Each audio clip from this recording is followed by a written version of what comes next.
Day 32, the Father's desire for sons.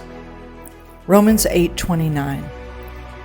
For those whom he foreknew, of whom he was aware and loved beforehand, he also destined from the beginning, foreordaining them to be molded into the image of his Son, and share inwardly his likeness, that he might become the firstborn among many brethren.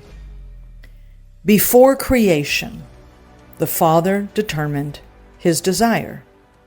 He wanted sons, not merely servants, not slaves, not even simply worshipers first, but sons who would share his life, his likeness, and his love, and then be an extension of his proper authority.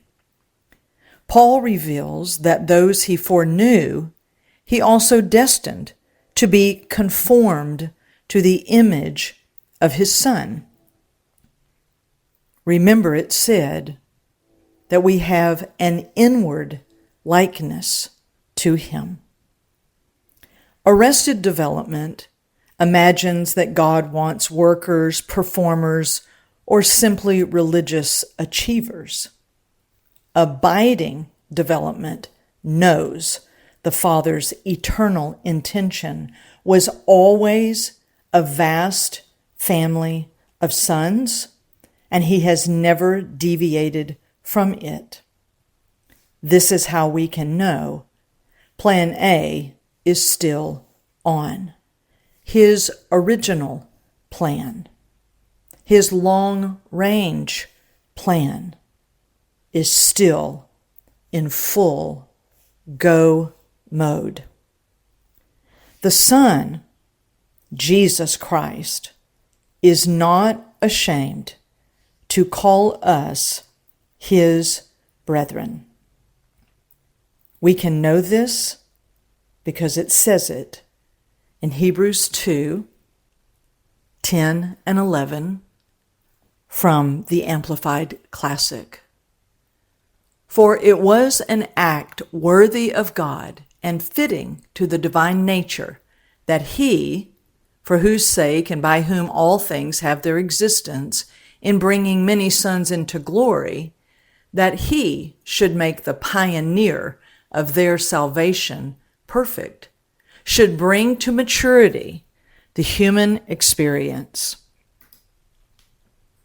necessary to be perfectly equipped for his office as high priest through suffering. For both he who sanctifies, making men holy, and those who are sanctified all have one Father. For this reason, he is not ashamed to call them brethren. He is the firstborn among many brethren. This was and remains the eternal purpose, a vast family of mature sons, male and female both, fully grown, standing in his inward likeness and bearing his authority. To be matured for him, to be matured for the Master, is to accept this calling and to live no longer as orphans or slaves or bastards, but to live as sons who embody and embrace his desire as their own, his will as their own.